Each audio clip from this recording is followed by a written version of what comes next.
Good evening to everyone. स्वागत है आप सभी का एक बार फिर से अध्ययन मंत्र के इस ऑनलाइन पोर्टल पर।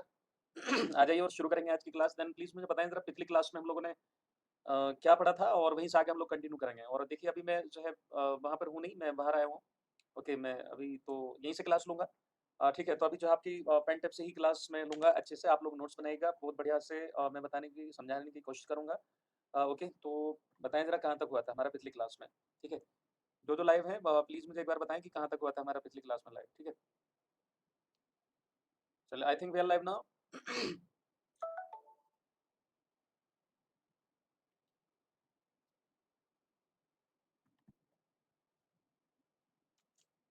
क्लास में होगा अच्छे से। चलिए लाइव ना हो और फिर आवाज audio video all things are clear. तो बताएं जरा कहाँ तक हुआ था क्या पढ़ा था हम लोगों ने पिछली क्लास में। जैसा मुझे ध्यान है पिछली क्लास में हम लोगों ने इंट्रोडक्शन पढ़ा था और इसमें फिर हमने इकोसिस्टम के बारे में समझा था कि इकोसिस्टम क्या होता है ना।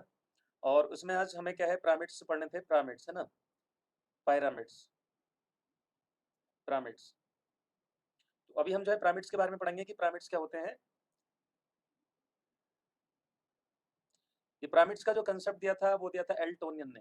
Okay, pyramid concept given by Eltonian. इसको समझ लेंगे, ये एल्टोनियन ने दिया था। किसने? एल्टोनियन। ठीक है, तो लिख लेंगे पिरामिड का सिद्धांत या पिरामिड का नियम।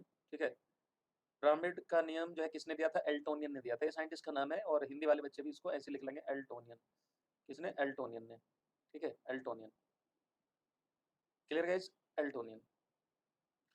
तो चलिए सबसे पहले हम बात करेंगे जो बहुत इंपॉर्टेंट है आप लोगों के लिए, पिरामिड ऑफ एनर्जी। क्या? Pyramid, pyramid of energy. ठीक है, पिरामिड ऑफ एनर्जी,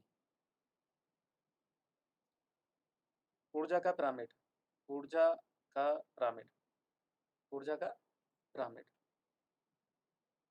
ऊर्जा का पिरामिड। ठीक है। तो ऊर्जा का पिरामिड देखिए, याद रखिएगा, इसमें बहुत ही बढ़िया चीज लिख रहा हूँ यहाँ पर। और ये वाला क्वेश्चन कहीं पर भी आ जाए, चाहे तो वो आपसे ग्रासलैंड का पिरामिड ऑफ एनर्जी पूछे, चाहे वो फॉरेस्ट का पूछे, चाहे वो पॉन्ड का पूछे, चाहे वो रिवर का पूछे, ओशन का पूछे, किसी का भी पूछे, याद रखिएगा the pyramid of energy, the pyramid of energy is always upright. याद रखिएगा, पिरामिड ऑफ एनर्जी हमेशा कैसा होता है? अपराइट होता है। कैसा होगा? अपराइट होगा, यानी सीधा होगा, चाहे किसी में भी हो। एक्चुअल में क्या होता है, और या फिर ऐसे कह सकते हैं, एक बार ये एच टेट में ईवीएस के पेपर में, फर्स्ट पेपर में, लेवल फर्स्ट में क्वेश्चन आया था पिछले साल ही, उसमें पूछा था। और क्वेश्चन ऐसे पूछा था कि पिरामिड ऑफ एनर्जी में क्या होता है, पिरामिड ऑफ एनर्जी में क्या होता है।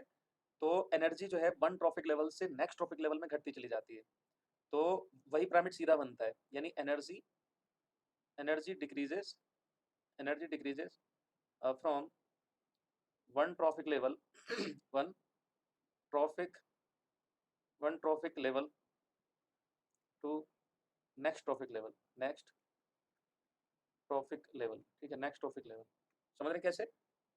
ट्रॉफिक लेवल का कंसेप्ट मैंने आप लोगों को ऑलरेडी समझा दिया था। तो ऐसे मान के चलें कि जैसे ये पहला ट्रॉफिक लेवल है, और पहले ट्रॉफिक लेवल में जो होते हैं वो प्रोड्यूसर होते हैं ना। तो ये फर्स्ट ट्रॉफिक लेवल हो गया, इसमें क्या रहेंगे? Producer, producer. ये ट्रॉफिक लेवल कैसा? फर्स्ट।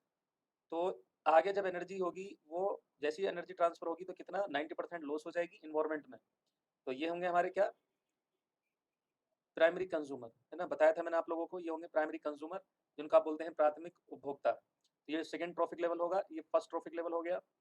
देन फिर आगे जब एनर्जी होगी तो वो कम हो जाएगी फिर से। ओके, इसको एनर्जी आगे कम जाएगी।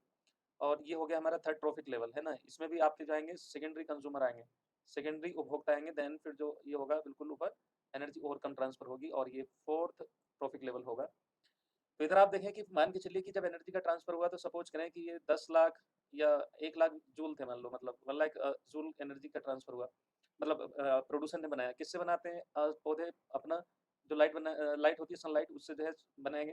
तो एनर्जी जो होगी फिर अगले ट्रॉपिकल लेवल में जाते जाते मान के चलिए कि इसका 90% लॉस हो जाएगी, और यहाँ पर जो है इतनी एनर्जी बचेगी, यानी 1 लाख जूल से घट करके 10,000 रह जाएगी। यानी कुछ एनर्जी इन्वायरमेंट में लॉस होगी, अब इसमें से कुछ एनर्जी फिर एनवायरमेंट में लॉस हो जाएगी, और यहाँ तक जाते जाते जो है ये थर्ड ट्रॉफिक लेवल पे बचेगी 1,000। ठीक है, 1,000 बची मान लो। फिर एनर्जी जो है फिर इसमें से एनवायरमेंट में लॉस हो जाएगी 90%, यहाँ तक पहुँचते पहुँचते बचेगी 100 जूल बचेगी। कितनी बचेगी? 100 जूल। ठीक है, तो एनर्जी जो है कंटिन्यूसली डिक्रीज होती है, इसलिए पिरामिड जो बनता है वो सीधा बनता है, और सीधा पिरामिड ऐसे ही होता है जैसा यहाँ पे बना दिया गया है। ठीक है, ये है पिरामिड कैसा, सीधा पिरामिड है।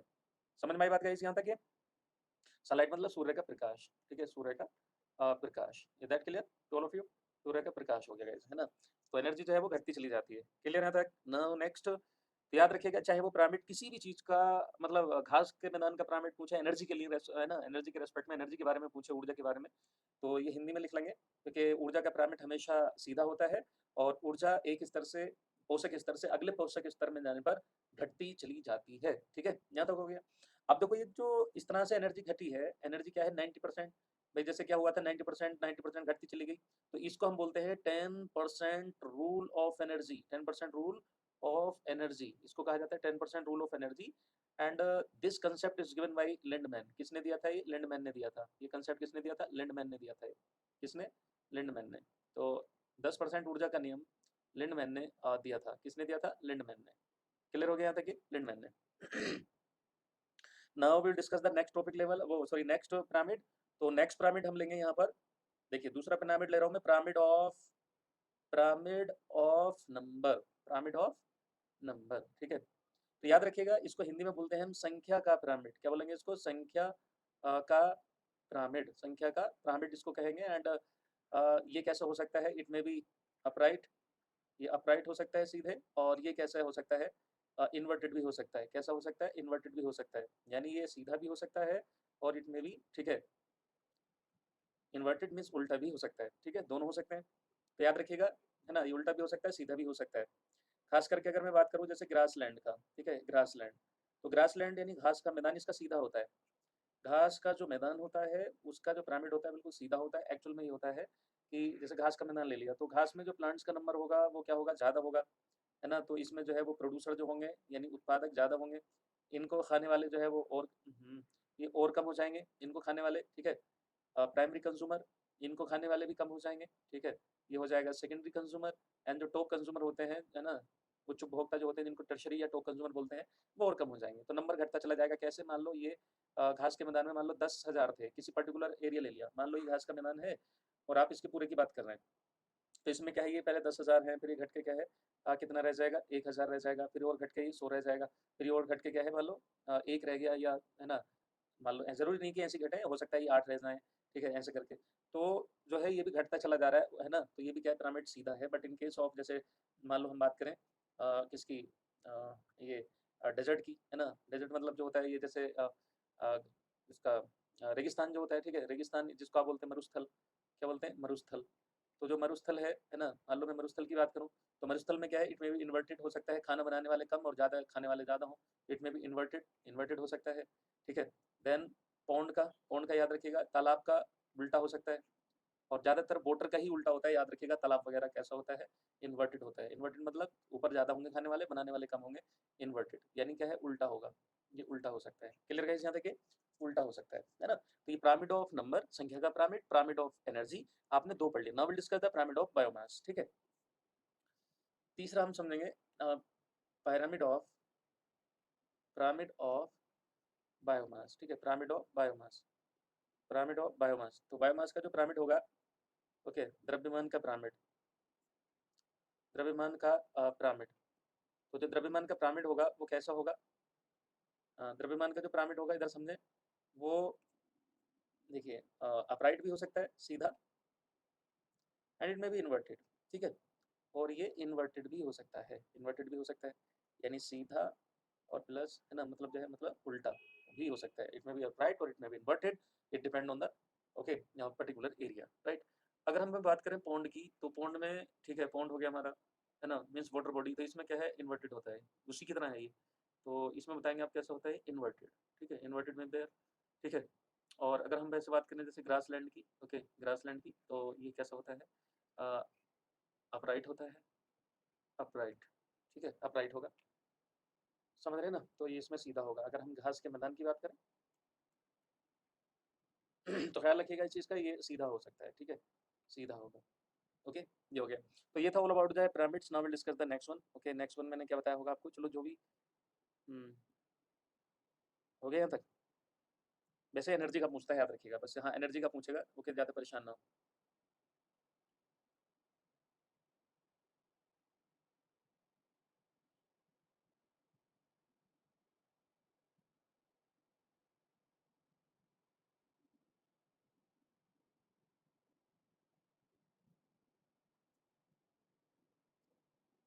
ठीक है, 1 मिनट।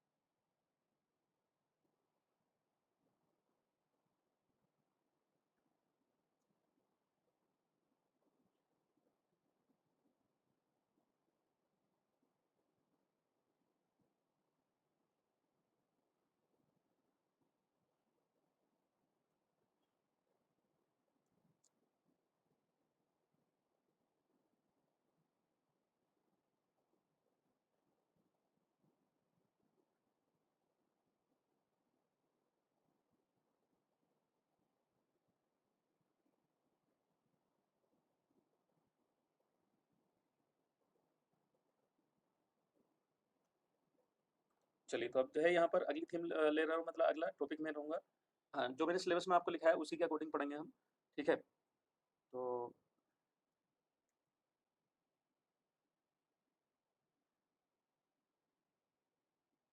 अभी समझें ज़रा कि अभी हमने क्या पढ़ना है?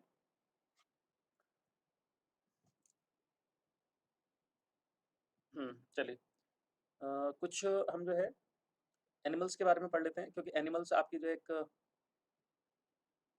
थीम का हिस्सा है, उसमें सब थीम में जो आता है, ठीक है? तो जंतु, तो ये बेसिकली अगर एनिमल्स के बारे में समझें तो कुछ टर्म्स इनसे रिलेटेड याद रखिएगा। एक टर्म आएगी ओविपेरस। ओविपेरस का मतलब होता है अंडज। अंडज ऐसे ऑर्गेनिज्म होते हैं जो एग देते हैं, जिनको हम बोलते हैं एग लेइंग एनिमल्स, ठीक है? अंडा देने वाले प्राणी, अंडा देने वाले प्राणी, अंडा देने वाले प्राणी, ठीक है? दूसरे होते हैं, ये हो गया, हाँ, दूसरे, चलो ये हो गया। दूसरा एक टर्म आएगी विविपेरस, ये याद रखिएगा। अरे यार, क्या लिखा मैंने? विविपेरस, VIVI है ना, विविपेरस, जिनको आप बोलते हैं पिंडस, पिंडस। ये होते हैं baby laying animals, baby laying animals, बच्चा देने वाले प्राणी। क्या लिखा? ये लिखना बच्चा देने वाले प्राणी, बच्चा देने वाले प्राणी, ठीक है? ये बच्चा देते हैं, ठीक है? बच्चा देने वाले प्राणी, क्लियर हो गया? एक टर्म और हुआ करती थी, ओवो विविपेरस, बट वो टर्म हटा दी आजकल, ठीक है? उसको नहीं पूछा जाता अब, मतलब इसको नहीं मानते। ओवो विविपेरस का मतलब ऐसे वो एनिमल्स जो दे तो अंडा लेकिन अपनी ही बॉडी में रख ले, उनकी बॉडी से बाहर बच्चा निकल के आए, है ना? अंडस पिंडस हो गया, तो इसको अब नहीं माना जाता है, ठीक है? ये है। कैसे ऑर्गेनिज्म होते हैं जो कोल्ड ब्लडेड होते हैं? कोल्ड ब्लडेड को हम बोलते हैं विषमतापी। इनकी बॉडी का टेम्परेचर फ्लक्चुएट करता है अकॉर्डिंग टू द एनवायरनमेंट, तो हम इनको बोलते हैं विषमतापी। विषमतापी का कोल्ड ब्लडेड का मतलब ये होता है, इनको हम एक नाम और देते हैं पोइक्लोथर्म, पोइक्लोथर्म, पोइक्लोथर्म्स बोलते हैं इनको, याद रखिएगा, पोइक्लोथर्म्स। और जो वार्म ब्लडेड होते हैं, वार्म ब्लडेड, वो कहलाते हैं आपके समतापी, ठीक है?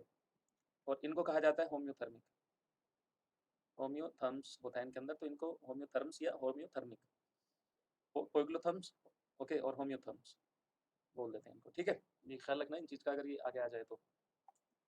अब एनिमल जो होते हैं, ठीक है, एनिमल्स यानी जंतु जो होते हैं, दो तरह के होते हैं, जंतु दो तरह के होते हैं, ठीक है? इनमें एक तो होते हैं इन्वर्टिब्रेट्स, इन्वर्टिब्रेट्स, इनको आप बोलते हैं अकशेरुकीय।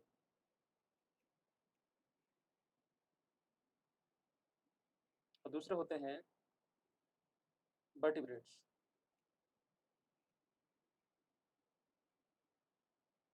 जिनको बोलते हैं आप कशेरुकीय। इनकी पहचान ये है, जिनमें कशेरु का मतलब रीढ़ की हड्डी होती है, जिनमें रीढ़ की हड्डी नहीं होगी वो कहलाएंगे इन्वर्टिब्रेट्स, और जितने भी इन्वर्टिब्रेट्स होते हैं वो लोअर ऑर्गेनिज्म कहलाते हैं।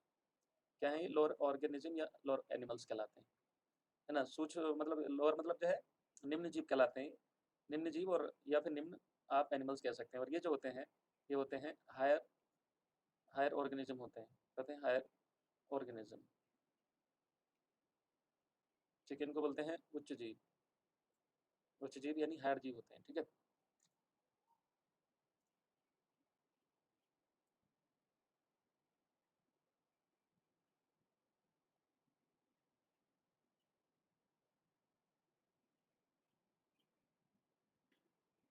तो इनमें जो है कीड़े मकोड़े सब आते हैं। ओके, कीड़े मकोड़ों पे डायरेक्ट क्वेश्चन में करा दूंगा आपको। अभी जो है हम वर्टिब्रेट्स पढ़ने वाले हैं, ठीक है। क्या पढ़ेंगे? वर्टिब्रेट्स। तो हेडिंग डालिए वर्टिब्रेट्स, है ना। तो इसमें जो इंपॉर्टेंट है वो वर्टिब्रेट्स हैं, और ये चीज़ आपके सेकंड पेपर बायोलॉजी में भी आते हैं, यहाँ से कई क्वेश्चन, ठीक है। वर्टिब्रेट्स यानी कशेरुकीय, कशेरुकीय, कशेरुकीय, क्या होते हैं? कशेरुकीय। तो इनमें हम सबसे पहले जैसे मान लो यहाँ पे ले ले रहे हैं एम्फीबियंस, है ना। एम्फीबियन से क्वेश्चन आ जाते हैं। एम्फीबियंस, एम्फीबियंस, है ना। इनको हम हिंदी में बोलते हैं उभयचर। क्या बोलते हैं? उभयचर। क्या लिखा है मैंने? उभयचर। सही से लिख लेना, उभयचर, उभयचर। चलो मैं इसको दोबारा से लिख रहा हूँ क्योंकि सही नहीं लग रहा।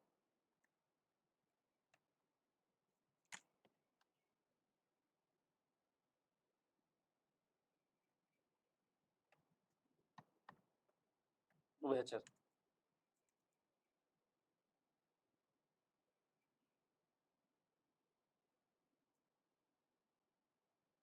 उभयचर। यहाँ पे नाम से जाहिर हो रहा है, यहाँ लिखा है एम्फी। एम्फी का मतलब होता है डुअल। तो they can live, they can live in water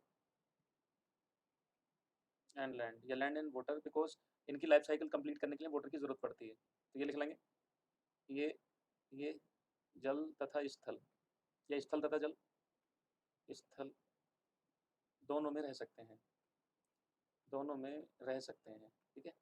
दोनों में आराम से रह सकते हैं, ठीक है। बट ये है कि इनको कम से कम अगर जमीन पे भी रहेंगे तो पानी की जरूरत पड़ेगी for to complete the life cycle of this, ठीक है।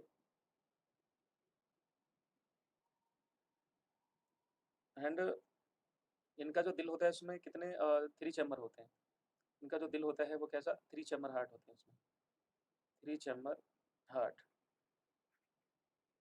यानी त्रिकक्ष हृदय होता है इनमें, और त्रिकक्ष हृदय, त्रिकक्षीय हृदय, ठीक है। वन मोर थिंग कि कैसे होते हैं कोल्ड ब्लडेड, पोइक्लोथम्स मतलब अभी बताया था मैंने।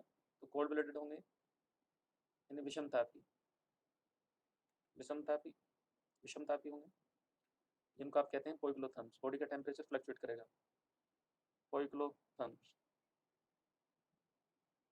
पोइक्लोथम्स होंगे। देन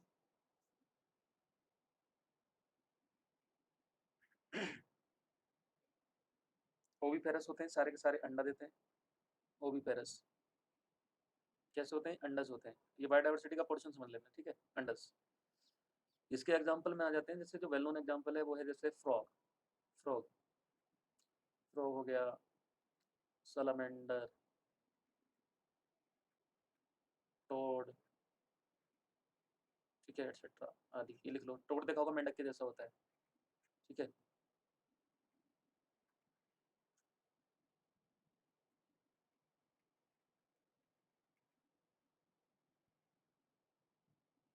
ये हो गया।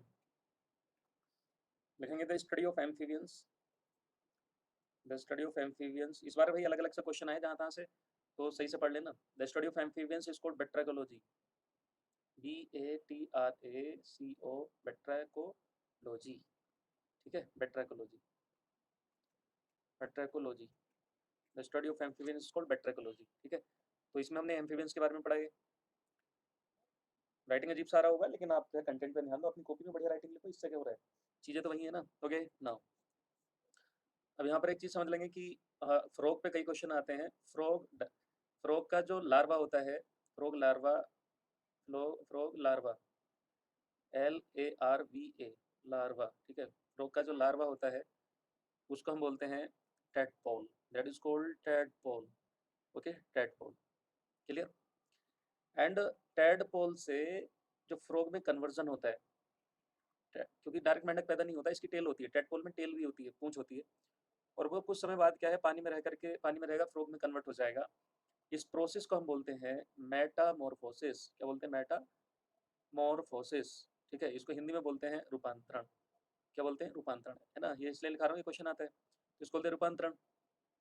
रूपांतरण के लिए क्या ज़्यादा ज़रूरी होता है? तो ये देखिए, इसके लिए पानी में क्या होनी चाहिए, याद रखना, आयोडीन।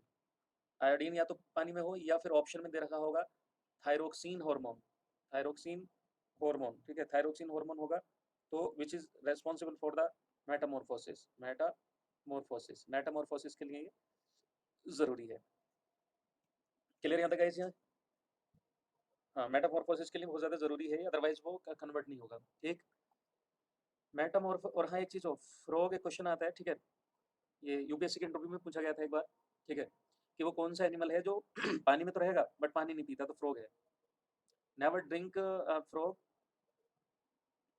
मतलब स्किन से पानी को लेता है, never frog never drink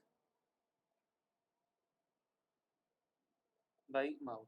Hindi में लिख लेंगे कि मेंढक जो है मुंह से पानी नहीं पीता है। Frog takes the water from the skin, है ना, स्किन से लेता है वो, किससे लेता है? स्किन से लेता है, त्वचा से लेता है। एंड फ्रॉग के अंदर जो रेस्पिरेशन होता है, रेस्पिरेशन का मतलब होता है सांस लेना, ठीक है, रेस्पिरेशन, तो ये जो सांस लेता है, एनसीईआरटी की शॉर्ट समरी करा दूंगा अभी मैं, जो सांस लेता है, ठीक है, सांस का लेना, ठीक है, ये श्वसन कह लीजिए, श्वसन लिख लो इसको, सांस नहीं कहिए बल्कि श्वसन कहिए। श्वसन जो है वो 3 तरह से करता है, स्किन से कर लेता है ना, जो ज़मीन पे मतलब जो है उसमें होगा, पानी में होगा तो स्किन से करेगा, और जब बाहर होगा तो ये किससे? गिल्स से उससे करता है, क्या बोलते हैं, लंग्स से करता है, लंग्स, लंग्स से करता है, फेफड़ों से करता है, फेफड़ों से करता है। और जब वो टेडपोल रहता है, जब तक टेडपोल, टेडपोल में किस चीज़ से करता है? जब फ्रॉग टेडपोल होगा तो टेडपोल में क्या है? गिल्स मौजूद होते हैं। गिल्स मतलब गलफड़े के जैसे होते हैं, तो गिल्स भी रहते हैं, ठीक है, याद रखिएगा। गलफड़े के जैसी स्ट्रक्चर होती है जैसे मछलियों में होते हैं, ठीक है, तो उस दौरान करता है। वैसे जैसे ही वो बड़ा हो जाएगा तो एक तो त्वचा से करेगा, त्वचा से कब करता है? जब ये पानी के अंदर होता है, और पानी के बाहर जब होता है, जमीन पर होता है, तो ये फेफड़ों से कर लेता है, ठीक है, फेफड़ों से श्वसन कर लेता है, सांस ले लेता है। क्लियर हो गया भैया? हाँ चलो, अब अगला देखेंगे। दूसरे होते हैं हमारे रेप्टाइल्स, है ना, सेकंड जो होते हैं वो होते हैं रेप्टाइल्स। रेप्टाइल्स, रेप्टाइल्स को हम हिंदी में बोलते हैं सरीसृप, सरीसृप।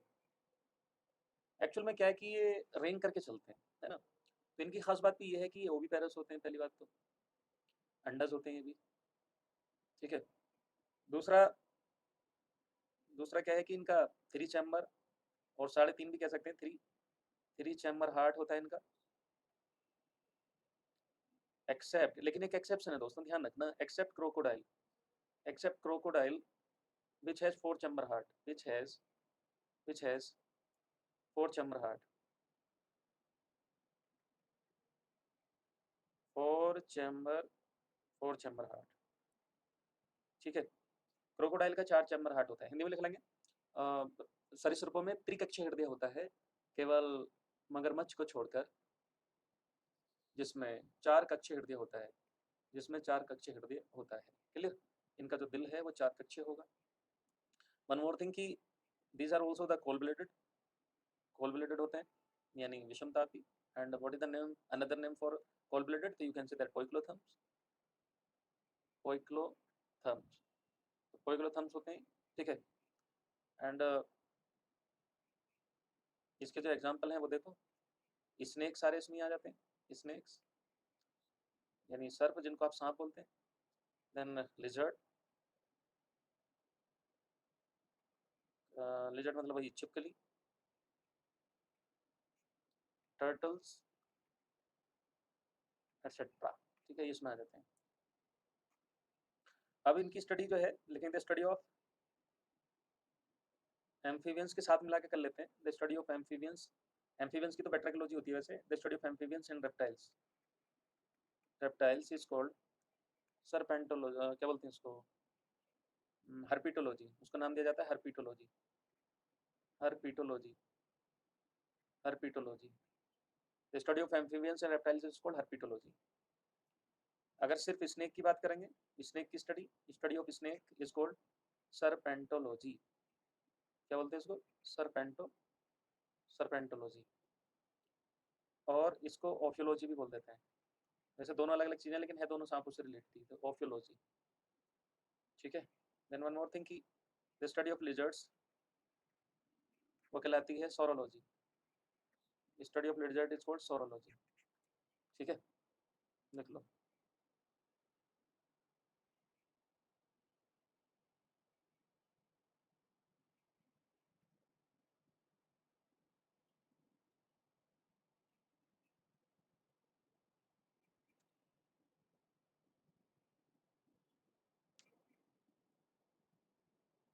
हाँ, सोरोलॉजी मतलब छिपकलियों का अध्ययन है, छिपकलियों का अध्ययन। इंडिया में जो है 4 टाइप के स्नेक पाए जाते हैं जो जहरीले होते हैं, ठीक है? जैसे रसल हो गया, रसल वाइपर, है ना? दूसरा जैसे कोबरा हो गया, डुबोइया हो गया, है ना? ये सब हैं, ओके? तो मैं एनसीईआरटी की शॉर्ट समरी में वो मैं करा दूँगा, ठीक है? तो डोंट वरी। चलिए, तो अभी के लिए इतना ही रहने देंगे इस वाले सेशन में, ओके? अभी थोड़ा-सा कल यहीं से आगे कंटिन्यू करेंगे, कल अगर मेरी क्लास होगी, तो अभी इतने को कर लीजिएगा, थोड़ा राइटिंग इस पे अच्छा नहीं आ रहा है, ओके? तो अभी के लिए इतना। हुँ। एक्चुअली मैं आउट ऑफ स्टेशन हूँ, ओके? तो डिजिटल बोर्ड पे इसलिए क्लास नहीं हो रही है, कोई नहीं, आप इतना करिए, something is better than nothing. आपके उस एग्ज़ाम से पहले कराने की गारंटी मेरी है, हो जाएगा। तो अपना ख्याल रखिए, तब तक हँसते मुस्कुराते रहें। जय हिंद, जय भारत, bye bye, take care, okay? चलिए, लव यू टू ऑल।